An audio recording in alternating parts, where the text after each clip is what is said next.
Welcome to Utah's Fly Corner. Today I'm going to show you how to tie the egg-sucking leech. I tie it with a marabou body, a sparse tail marabou, and I use a trilobal chenille for the egg. It's very easy to do. I'm going to show you how to do that. Let me get started here. I'm going to tie a big old one here for the salmon and steelhead that are coming around right now. Nice big old diesel hook, size 2. Now I'm doing a pink egg, so I'm using pink thread. I'm using Uni 6/0 pink. We'll wind that back. This hook has a sprout bend, so you're not going to make it to the barb before the bend. It's about halfway between the point and the barb, where the bend actually starts, a little before. Now, you want to use blood quills, marabou blood quills. There's a ticket on any woolly bugger. They have a little bit of a stem in them to the point. Just grab it and snap it out. Just get it out of your way. But I'm going to stroke the fibers forward and pinching it, stroking it forward, and measure them up. That's about right. You want it about the entire length of the hook. It's usually good. You can go a little bit shorter, you can go longer. It's all your choice. Longer tends to get stuck in the bend of the hook, but you go a couple turns on it. One spot, a couple turns on the shank, and one more turn on it, a couple turns on the shank, and she's tied in. Now I bring my thread up. I'm going to rivet.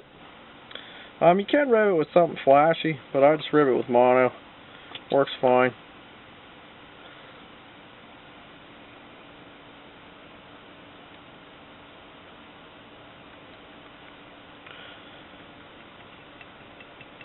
Catch that in, wind it back, cut it in on the opposite side. So bring that back, and then I pick everybody up. I got everybody pinched, and I pull it back. And I bring my thread back as far as it'll let me go, without overwrapping the top of the feather. And we bring our thread back up. You leave yourself plenty of room for the egg. And you take your marabou and just wind that up. It's going to make your body. And catch him in. Use the back of your scissors to cut the thick part of the stem. You use the tips, you only get about 2 of them cut before they'll go dull. But that's the body complete. Nice and marabou there, nice fibers. Breeze really great in the water. Advance our thread back up. Don't worry if it's messy up here, because the chenille is going to hide all that. So you don't got to go nuts about getting that taken down. Now what I like to use are the big hacking for the hackle on my buggers. I like to use neck hackle. This is a neck hackle off of a Met's cape, a grade 3 cape. You get the hackles from all the way at the top of the cape. They're the big hacking ones at the top. But strip all the fluff off. Get rid of that. What I like to do is run my nail down the stem to soften it up. And tie that in on my side. If you're tying the flies, it would be your side. Catch that in. Then you can just break that off. The stem piece. And now, when you come around and you wrap, it tends to want to turn, so just grab those barbs on that side. You can manipulate the feather to do what you want it to do. Now don't worry if they're just standing out. I take 2 wraps, one each right next to each other at the front, and then begin to palmer your way back.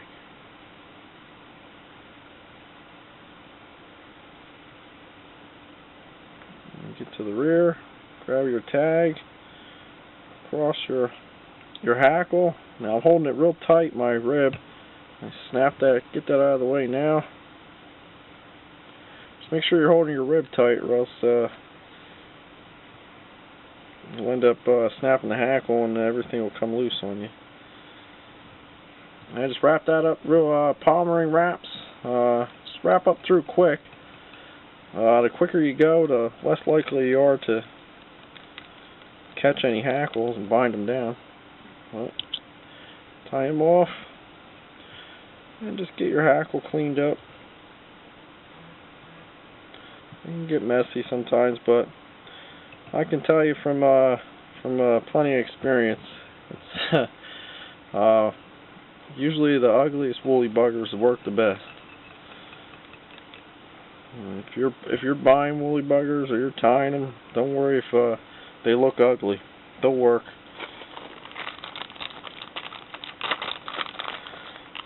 Now I gotta get some chenille here. The chenille I like using, I mentioned before, is trilobal antron chenille in the biggest size. Use the biggest size for big flies like this. You can use smaller sizes for smaller flies. But I strip some of the chenille away, catch in the core of the chenille, bring my thread forward to the eye, and I'm going to make my egg. It's extremely simple when you use chenille. I just stroke everything back, do one complete turn, then bring it around, do another complete turn. I like to pull everything back as I'm turning. That way I get the chenille right next to each other and it makes it nice and snug. I bring that up nice and tight. I go one over the chenille, one over the shank, one over the chenille, one over the shank. Do that about 4 or 5 times. It really binds it in. Ain't gonna go anywhere. And a couple wraps on the shank. Then just forget everybody. Go right into whip finish. It helps to not have a hand whip when you do these, because you'll be able to throw the loops of thread underneath the shank. Over the eye, and force them under there. If you're doing it with a tool, you're gonna have a weird looking egg on the front. But I lift up the chenille, back of the scissors, nice and sharp scissors. They snip it right off. Any chenille in the eye, it's no big deal.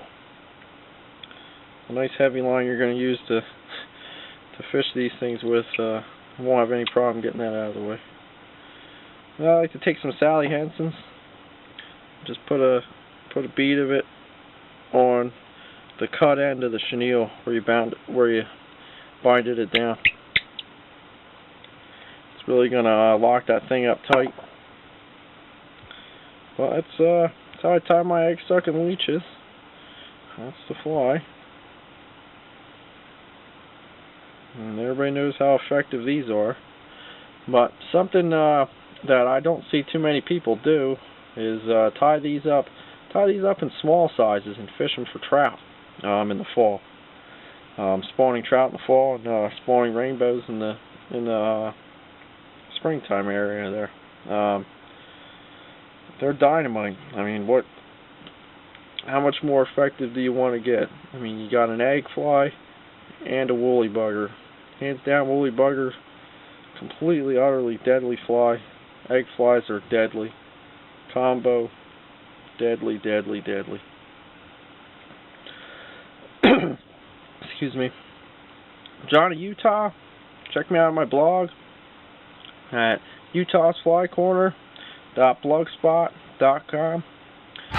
Thanks for watching.